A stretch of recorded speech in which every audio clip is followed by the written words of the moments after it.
US headquartered MoneyGram will soon be adding USDC to its money transfer service, allowing users to send crypto which can be converted to cash. Will this be a start to transforming the world of remittances? Let's find out with Mark Lamb. He's the Chief Executive Officer at CoinFLEX, a leading crypto derivatives exchange and yield platform. Good to see you again, Mark. Great to be here. Now, MoneyGram is tying up with the Stellar blockchain for this crypto-to-cash service. They are one of the biggest players in the remittances markets, and World Bank is expecting remittances to top $600 billion this year. Could this fiat to crypto ramp up become a game changer? This is really incredible because when you can get cash on one hand and get out in USDC or put in USDC and get cash on the other hand, it enables the physical cash and remittances markets to connect into the crypto markets.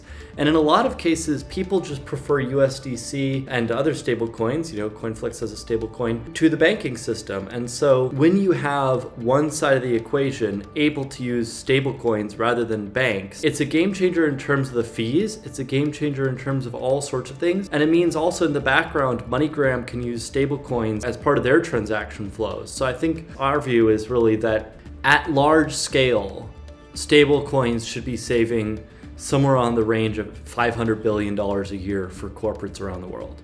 And remittances are at the heart of that. Talking about fees, El Salvador's president says using crypto can help save billions of dollars in hefty fees on remittances, which account for over 20% of their GDP.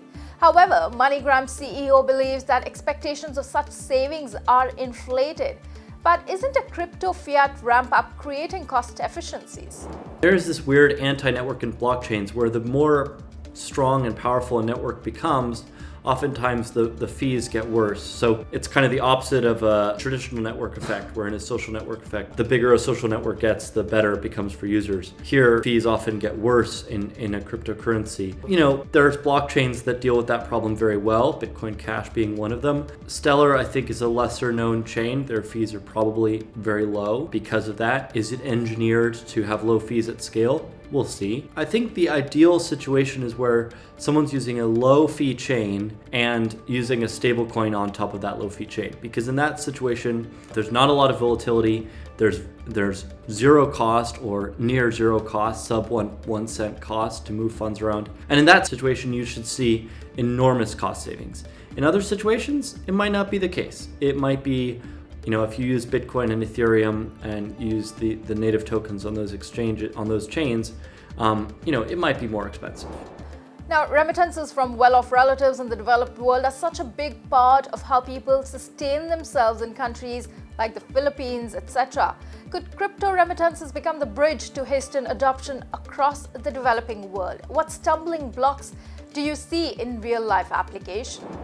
Yeah, I think the biggest stumbling block is actually not enough companies like MoneyGram and the banking systems where they will plug into these things. So it's often very difficult to acquire, to buy or sell crypto or stable coins if you're in some of these countries. The banks might not allow it.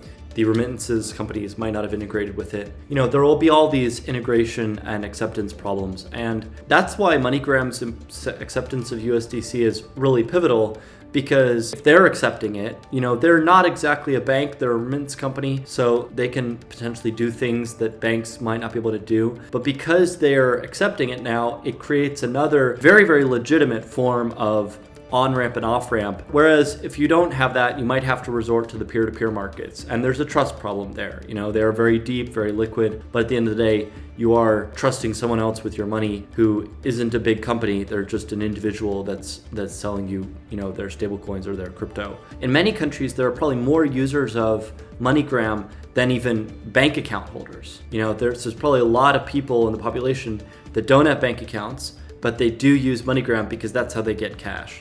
And that's how they get cash from their relatives in America or Europe, and that cash is what sustains them. So in a lot of countries, MoneyGram is actually even more important than a bank. Well, a lot of things are called game changers, and this one might actually be it. Thanks for the conversation as always, Mark. Thank you for having me.